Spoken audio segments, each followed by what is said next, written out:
মা, তুমি কেমন আছো? আমার পোষা বেড়াল খুঁজু, সে কেমন আছে?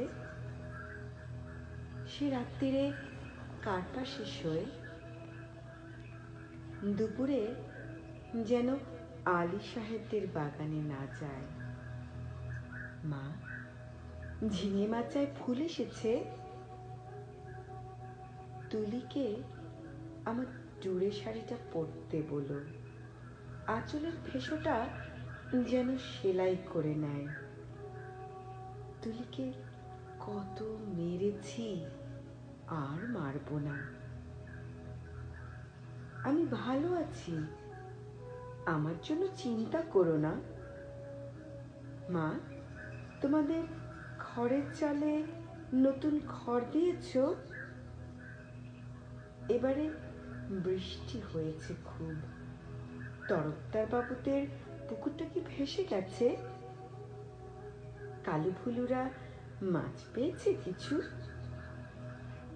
একবার মেঘের ডাক শুনে কই মাছ উঠে এসেছিল ডাঙায়। আমি আম গাছ তলায় দুটো কই মাছ ধরেছিলাম। তোমার মনে আছে মা? মনে আছে আলী সাহেবের বাগানের সেই নারকোল? চুরি করে আনিনি, মাটিতে পড়েছিল, কেউ দেখেনি। নারকোল বড়ার সেই স্বাদ এখনো মুখে লেগে আছে। আলী সাহেবের ভাই মিজা আমাকে খুব আদর করত। বাবা একদিন দেখতে পেয়ে চেলা কাঠ দিয়ে পিটিয়েছিল আমাকে। আমার কি দোষ? কেউ আদর করলে আমি না বলতে পারি? আমার পিঠে এখনো সেই দাগ আছে। আলী সাহেবদের বাগানে আর কোনো দিন যাইনি।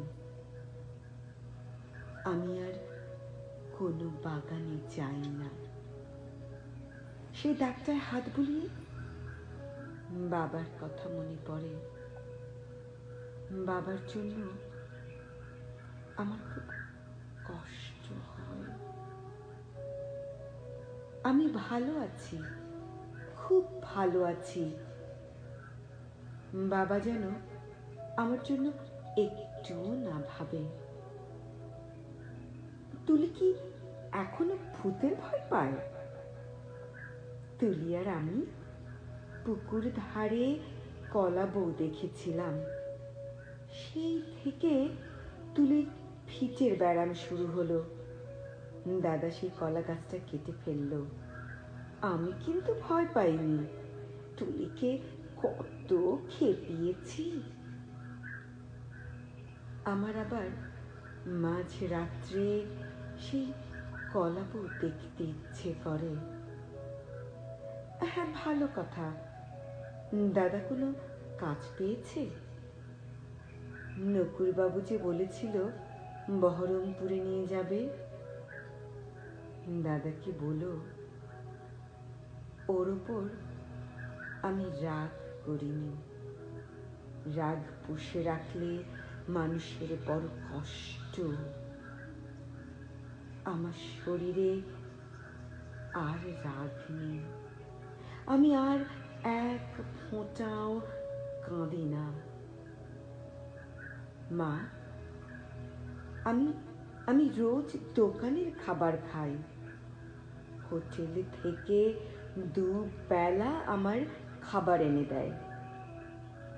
মাংস মুখতেই আর তুলির কথা, কালু ফুলুর কথা মনে পড়ে। তোমাদের গ্রামে পটল পাওয়া যায় না। আমি আলু পটলের তরকারি খাই, পটল ভাজাও খাই।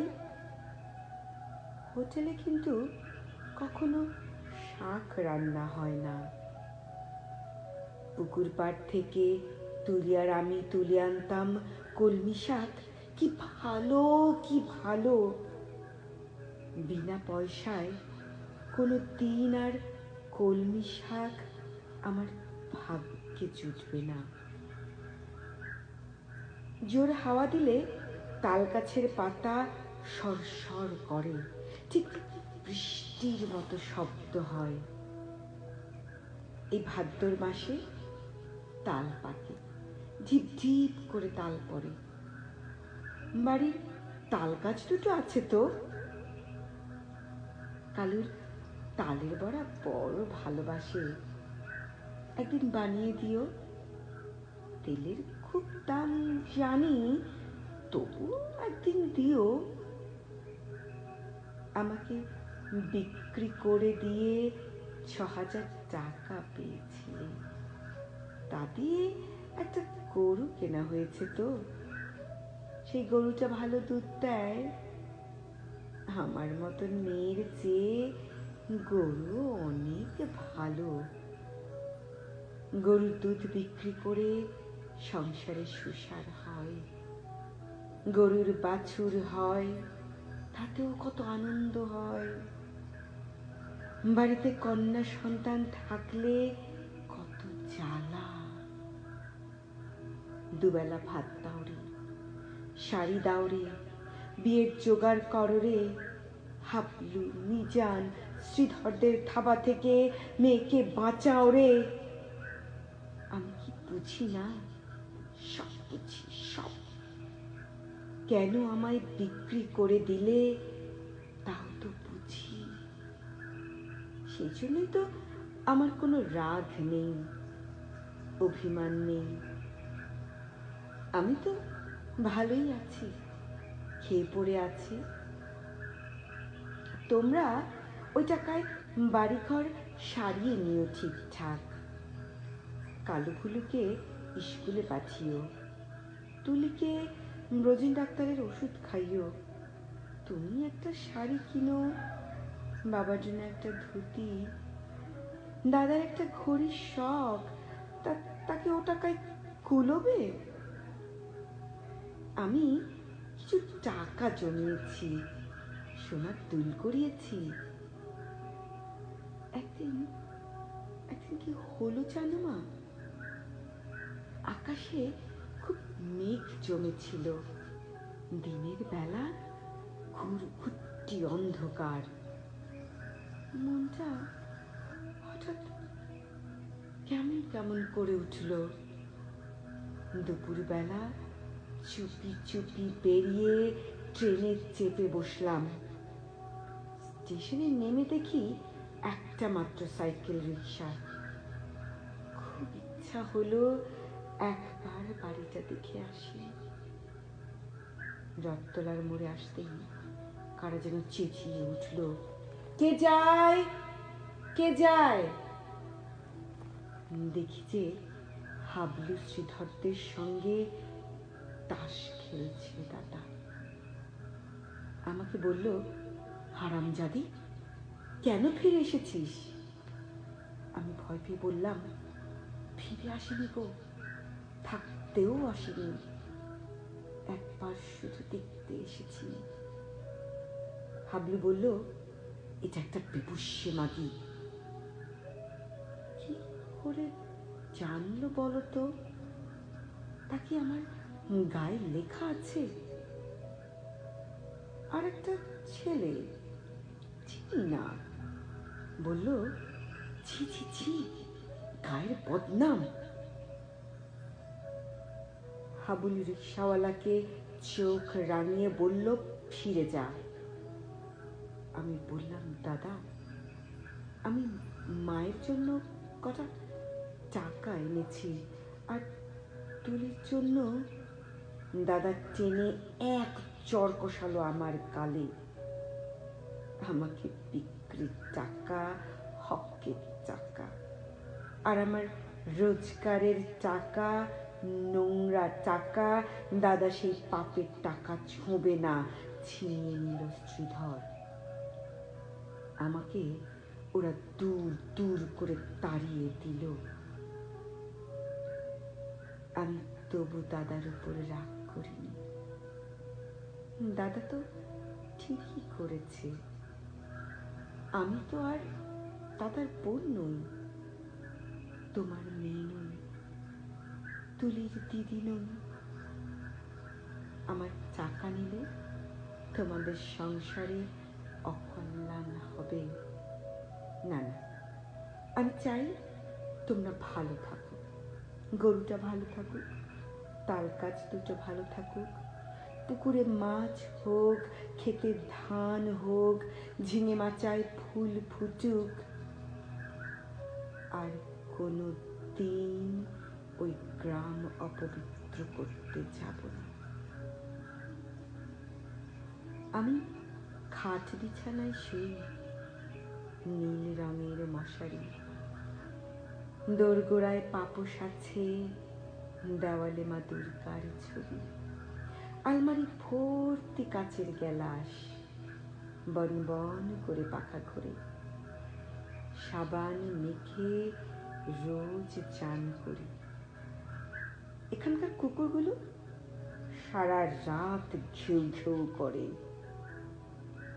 তাহলে বুঝছো কেমন আরামে আছি আমি। আমি আর তোমার মেয়ে, তবু তুমি আমার মা। তোমার আরো ছেলে মেয়ে আছে, আমি আর মা পাবো কোথায়? সেই জন্যই তোমাকে লিখছি মা। তোমার কাছে একটা খুব অনুরোধ আছে, তুলিকে একটু যত্ন করো। ও বেচারি বড় দুর্বল। যতই অভাব হোক, তবু তুলিকে তোমরা, তোমার পায়ে পড়ি মা, তুমি বাবাকে বুঝিয়ে বলো তুলিকেও যেন আমার মতো আরামের জীবনে না পাঠায়। যেমন করে হোক তুলির একটা বিয়ে দিও। ওর একটা নিজস্ব ঘর সংসার, একজন নিজের মানুষ। আর যদি কোনো রকমে ওর বিয়ে দিতে না পারো, ওকে বলো গলায় দড়ি দিয়ে মরতে। মরলে ও বেঁচে যাবে। না না না না, এ কি অলক্ষণে কথা বলছি আমি? তুলি বেঁচে থাকুক, আর সবাই বেঁচে থাকুক। তুলির বিয়ে যদি না হয়, না হোক। হে ভগবান, গরিবের বাড়ির মেয়ে কি বিয়ে না হলে বাঁচতে পারে না? বিয়ে না হলেই তাকে গ্রামের সবাই ঠোকরাবে। দুপায়ে জোর হলে তুলি কোথাও চলে যাক, মাঠ পেরিয়ে, জলা পেরিয়ে, জঙ্গল পেরিয়ে, আরো দূরে, যেদিকে দু চোখ যায়। এমন জায়গা নিশ্চয়ই কোথাও আছে, কোথাও না কোথাও আছে, যেখানে মানুষেরা সবাই মানুষের মতন। আঁচড়ে দেয় না, কামড়ে দেয় না, গায়ে ছ্যাঁকা দেয় না, লাথি মারে না।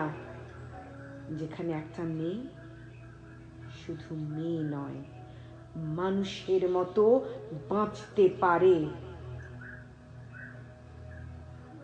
মা, তুমি আমার মা। আমি হারিয়ে গেছি, তুলিকে তুমি, তুলি যেন আমার